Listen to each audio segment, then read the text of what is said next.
Reasoning sir मेरी बहुत अच्छी आपने करा दी थी।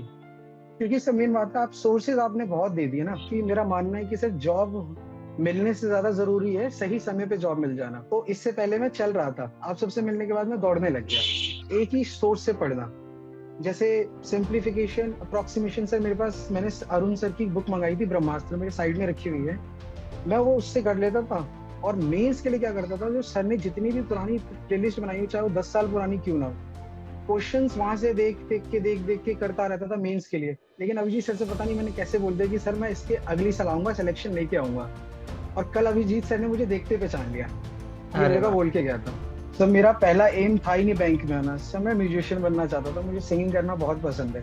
मैंने सिर्फ इस चैनल के अलावा ना इतना अच्छा कंटेंट देखा ही नहीं था कहीं। हेलो एवरीवन, स्वागत है आप सभी का एक बार फिर से आपके प्यारे पुनीत सर की क्लास में। और आज हम करने वाले हैं आप लोग के सामने सुमित पासवान की सक्सेस स्टोरी।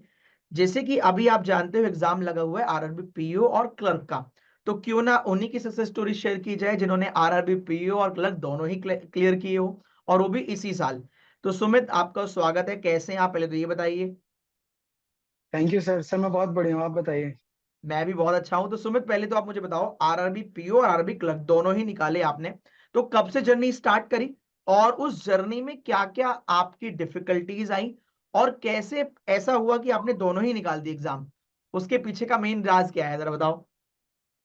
सर मेन राज तो यही है कि मेरा फोकस था प्राइमरी, कि मेरा मानना है कि सर जॉब मिलने से ज्यादा जरूरी है सही समय पे जॉब मिल जाना। तो मैंने कंपैरेटिवली आरआरबी पीओ और आरआरबी क्लर्क को ही गोल किया था, और इस हिसाब से स्ट्रेटेजी बनाई थी। मैंने बहुत फेलियर देखा है, इससे पहले भी मैं बहुत एग्जाम में फेल हुआ था। फिर फाइनली मैं आप सबसे मिला, और इससे पहले भी मैं बहुत अच्छा कर रहा था। लेकिन कहते हैं ना सर, एक होता है चलना और एक होता है दौड़ना।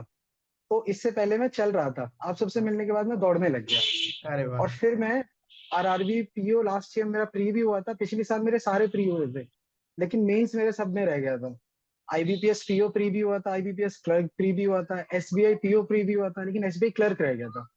इस साल मेरे सारे प्री निकले हैं, और खाली आरआरबी पीओ और आरआरबी क्लर्क का फाइनल रिजल्ट निकला है।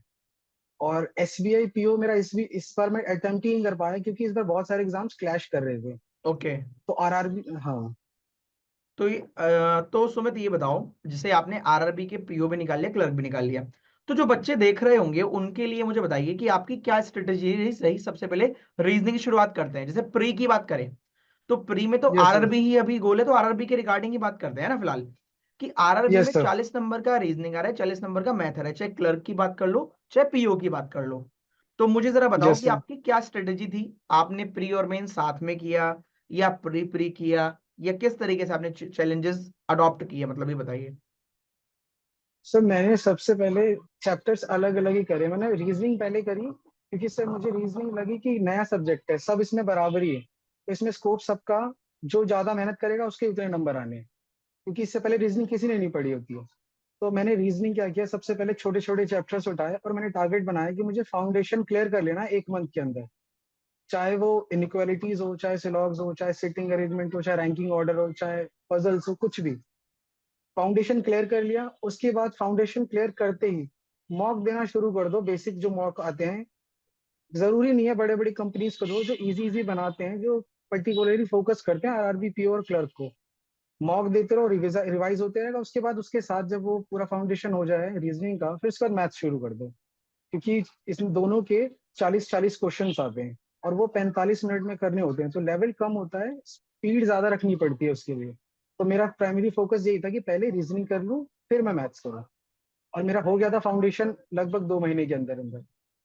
तो आपने रीजनिंग का भी पहले फाउंडेशन कर लिया, पहले रीजनिंग ही आपने फिनिश किया। एक यस महीने सर। आपने गोल बना लिया कि एक महीने में मुझे सब करना है, सेटिंग पजल ऑर्डर रैंकिंग वगैरह सब कर लेना है।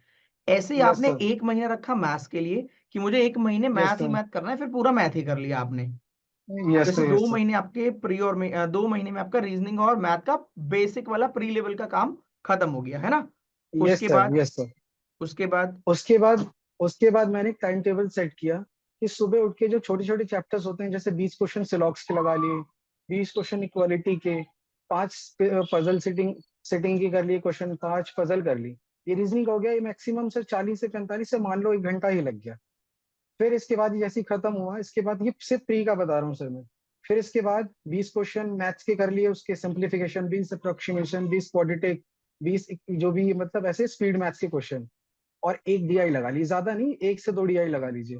बस ये हो गया। इसके बाद फिर साथ साथ में जीए शुरू, फाउंडेशन के बाद से मैंने जीए शुरू कर दी थी अभिजीत सर से पढ़ना। ए, और मतलब अगर मैं इसमें बात करूं तो इसमें कुछ डिफिकल्टीज भी आपको आई होंगी, तो उसको यस कैसे सर, टैकल जैसे किया? मैं, या किसी सर जैसे टॉपिक में मैं, या सब्जेक्ट में किसी टॉपिक में आप फंस गए, उसको कैसे टैकल किया? सारी चीजें कवर की या कुछ छोड़ी भी कि यार ऐसे ऐसे जब ये नहीं हो रहा, कुछ ऐसा भी चीजें होती है ना कि ये तो आ ही नहीं रही, मैंने बहुत कोशिश कर ली फिर भी नहीं आ रही, उसको कैसे मैनेज किया? सब बहुत दिक्कत आई थी। फिर मैंने टीचर्स के देखे कि वो बताते थे कि कौन कौन से चैप्टर्स हैं जो कि आने ही है, उसको आप स्किप नहीं कर सकते। तो मैंने मैथ्स में बहुत छोड़ा है सर, ऐसा नहीं कि मैंने कुछ सारी करी, लेकिन प्री लेवल का कुछ नहीं छोड़ा गया। मैंने सारे चैप्टर पढ़े हैं प्री के लिए, लेकिन जैसे जैसे वो चैप्टर मेंस में गए ना, उनका लेवल भयंकर होता गया। और मेरे को लगा कि यार इसको थोड़ा ड्रॉप करते हैं, इस पे ज्यादा ध्यान देते हैं। रीजनिंग मेरी बहुत अच्छी हो गई थी, पता नहीं कैसे। मैं ये खुद को ही श्रेय देना चाहूंगा कि मैंने प्रैक्टिस बहुत करी है। तो रीजनिंग मेरी अच्छी होती ही चलेगी। मेंस भी मैं संभाल लेता था, लेकिन मैथ्स में मैं फंसता था। तो फिर मुझे समझ आया मैथ्स में कि आपको मैथ्स के लिए ना जरूरी नहीं है कि एक एक ही सोर्स से पढ़ना।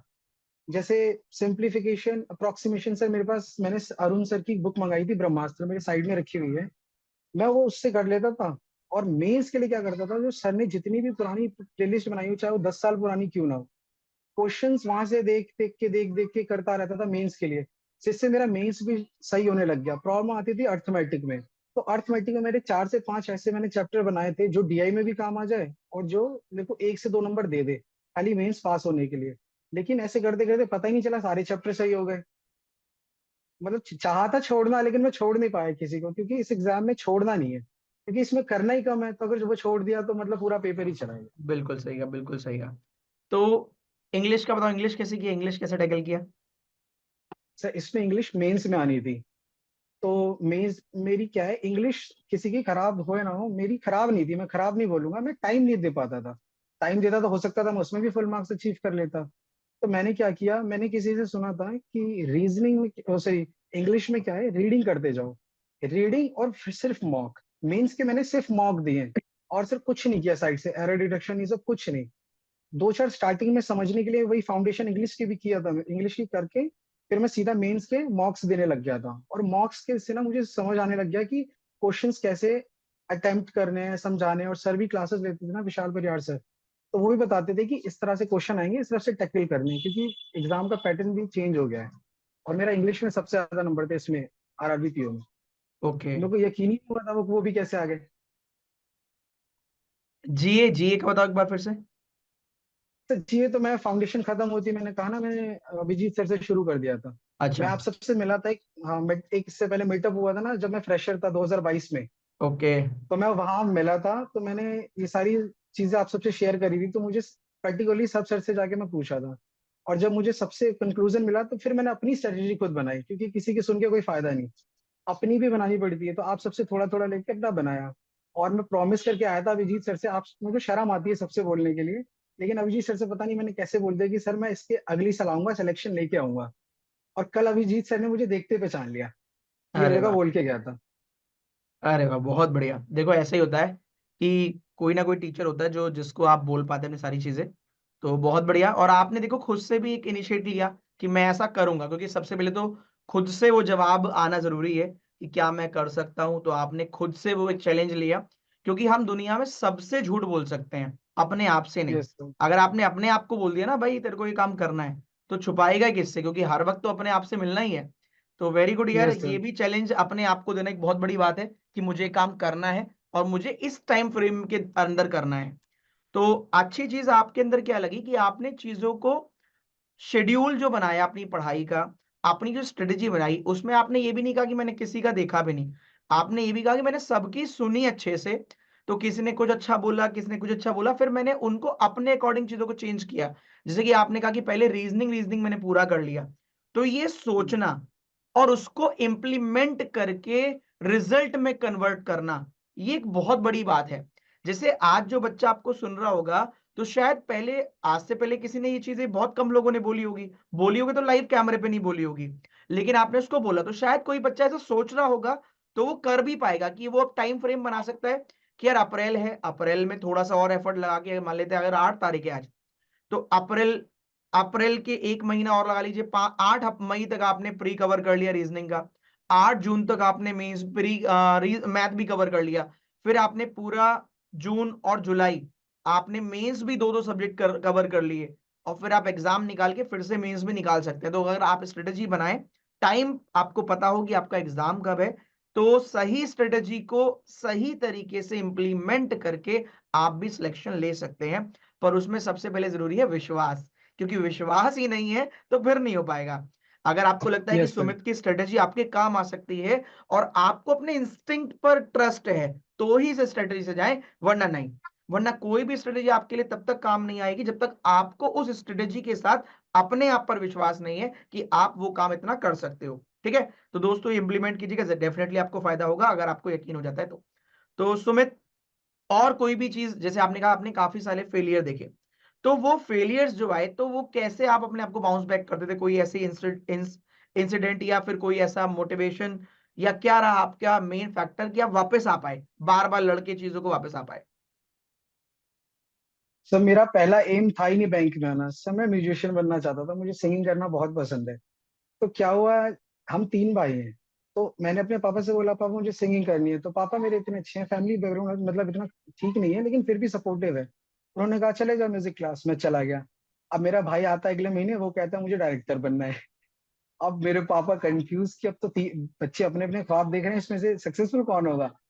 तो फिर मेरे को क्या करा, मुझे गिव अप, मैंने बोला चल अब मैं ही पढ़ाई कर लेता हूँ, इसको बनने दो जो उसको बनना है।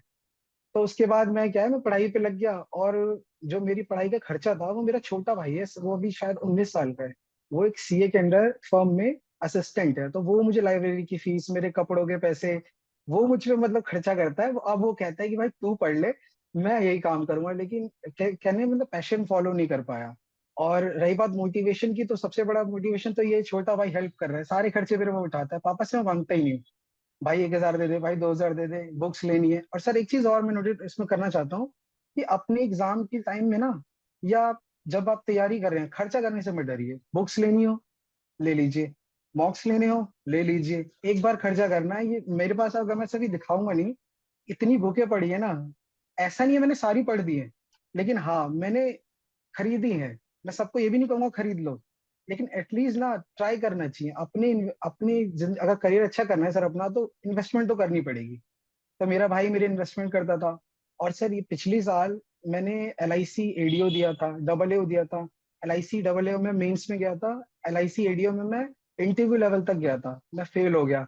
मैं घर आया, मैंने पापा को मैसेज किया, रात में 3 बजे में उसका वो आया था रिजल्ट, कि पापा सॉरी, बहुत बड़ा मैसेज लिखा। पापा सॉरी, और खाली 5 बंदों को लिखा, अपने 3 भाई, एक मम्मी एक पापा, बस पांचों के पास फोन है, कि सॉरी पापा मम्मी, आज के बाद ऐसा नहीं होगा, मुझे भी बुरा फील लग रहा है लेकिन मैंने अपना बेस्ट दिया था। क्योंकि मैं सर उनसे नजर ही नहीं मारता, मुझे सोसाइटी का कुछ लेना देना नहीं है। तो वो मैसेज करके मैं सो गया। और ऐसे होता है ना, सुबह सुबह आप तो लेट सोते हो तो उठ जाते हो, लेकिन साइड से सुनाई दे रही है आवाजें, घर में क्या बात चल रही है। अब घर में मेरी मम्मी कि हमें पता लग मतलब कि इसको अब दोबारा इससे कोई नहीं पूछेगा इसके बारे में, अभी अगले साल रिजल्ट लेके आएगा, मुझे मेरे पे भरोसा है। सर वो फिर रिजल्ट मैंने कन्वर्ट कर दिया है इस साल। वेरी गुड सर यार, मेरा मेन देखिए। मोटिवेशन मेरे घर वाले में मोटिवेशन है सर, और कुछ नहीं है। मैं एक कमरे में भी रह के, लोग ऐसे मेरे से भी 2-4 लोग दिन पहले मिले थे, कहते आरआरबी में स्कोप नहीं है। मैं कहता हूँ भाई मैं एक कमरे में रह के खुश हूँ, मेरे घर वाले एसी में रहने चाहिए, मुझे कोई फर्क नहीं पड़ता, मुझे कमरे में डाल दो गंदे से। वेरी गुड यार, बहुत बढ़िया। देखो, वही बोलते हैं ना कि देखो आपको जिस चीज से मोटिवेशन मिले, जैसे आपने कहा कि यार फैमिली खुश रहनी चाहिए, वैसे भी फैमिली से बड़ा तो कुछ होता नहीं। फैमिली खुश तो बाकी यस सब खुश। हाँ, तो बहुत बढ़िया यार। तो देखो, आपका सर। भाई भाई क्या बनना चाहता था, बड़ा वाला? सर मेरा दूसरा, मैं सबसे बड़ा हूँ, मेरे से छोटा अच्छा। भाई, जो छोटा भाई था वो डायरेक्टर बनना चाहता था, मूवीज लिखता अच्छा, था वो। तो अब उसके ड्रीम्स को पूरा करना है उसके। हाँ। सर एक चीज ऐड करना चाहता हूँ। सर उसने अब डायरेक्ट फील्ड, डायरेक्ट मतलब डायरेक्शन छोड़ के, अब वो मेरे साथ लगता है कि भाई मुझे अब आरआरबी पीओ बना दे। अब अच्छा। मैं उसको पढ़ाता हूँ, अब मैं उसको पढ़ाता हूँ और आपसे भी क्लास सजेस्ट करता हूँ। सर एक चीज और ऐड करना चाहता हूँ। सर आपने ना कोडिंग और डिकोडिंग ना इतने अच्छे से करवा रखा है ना, वो इतने क्वेश्चंस हैं कि अगर एक बच्चा, अगर मैं दोबारा भी बैठूं ना, तो खत्म करने में मुझे साल लग जाए। सर वो बहुत यूजफुल है। आरआरबी पीओ की इतनी बड़ी लिस्ट दी है आपने, सर आपकी क्लासेस का मैं वेट भी नहीं करता था, मैं कहता था सर अब डालें जब डालें, मैं अपने एग्जाम के टाइम में दिन रात पढ़ा हूँ उसको। रीजनिंग सर मेरी बहुत अच्छी आपने करा दी थी, क्योंकि सर मेन बात है आप सोर्सेज आपने बहुत दे दिए ना, कि बच्चा प्रैक्टिस कहाँ से करे। सर मेन चीज होती है प्रैक्टिस, लेकिन मटेरियल भी तो होना चाहिए ना। मैंने सर इस चैनल के अलावा ना इतना अच्छा कंटेंट देखा ही नहीं था कहीं। और मैं अपने सारे दोस्तों को सजेस्ट यही करता हूँ कि भाई मत घूमो इधर उधर, तुम्हें 6 महीने में बनवा दूंगा, आ जाओ इसका आ जाओ। तो यार अगली बार अपने भाई के साथ तुम्हें आना है, ठीक है? तो यस सर, सिलेक्शन दिलवा के लाऊंगा उसका। अब तुम एक बार एक काम करो, एक गाना और सुना दो जरा, तो बढ़िया लगेगा हमारे बच्चों को, है ना? तो तो दो चार कौन लाइन कौन सा मिल जाए सुना और दूं? क्या। सर बताइएगा आप कौन सा सुनना चाहते हैं। जो आपका फेवरेट हो, जो सुन के आपको, जो सुना के आपको मजा आए, क्योंकि मुझे तो मैटर नहीं करता, बस सुन के आपको अच्छा लगना चाहिए। सर एक सैड सॉन्ग गा देता हूँ। हाँ, सैड सॉन्ग गा दो। ये दिल तन्हा क्यों रहे, क्यों हम टुकड़ों में जिए, क्यों रूह मेरी ये कहे, मैं अधूरा जी रहा हूँ, खुद पर मैं एक सजा हूँ, मुझे तेरी जरूरत है, मुझे तेरी जरूरत है। Thank you sir. सर इतना अरे यार अच्छा नहीं बहुत गाया है बढ़िया बट यार, मैं क्लैपिंग करता हूँ, ठीक और था। तो कोई है नहीं, तो मैं ही क्लैपिंग करता हूँ। Thank you sir. और ऐसे ही सर ये डालिएगा मत। अरे नहीं, डाल देंगे, इसमें क्या दिक्कत है। ऐसे ही तुम नहीं अपनी सर ये मेहनत आपके लिए करते था रहो सर। और अपने पैशन को भी फॉलो यस करते सर। रहो, है ना? सर और वही तो मैंने ऐसे ही कहा ना आगे सर, बढ़ो, टाइम पे। फैमिली को सर वही सपोर्ट मैं करते कह रहो, और रहा अगले साल छोटे था। वाले भाई को जो आपसे छोटा है, उसको भी बैंक में जल्दी से पीओ लगवाओ। और मेहनत करो, कोई यस सर। दिक्कत लगे तो नंबर है ही, you can yes yes. Catch me any time. तो all the yes sir, very best thank you sir. आपको और आपके पूरे परिवार को, मेरी तरफ से बहुत सारी शुभकामनाएं। Congrats once again, thank you. अच्छा लगा आपसे बात करके। Thank you sir. Bye. Sir आपसे भी थैंक यू।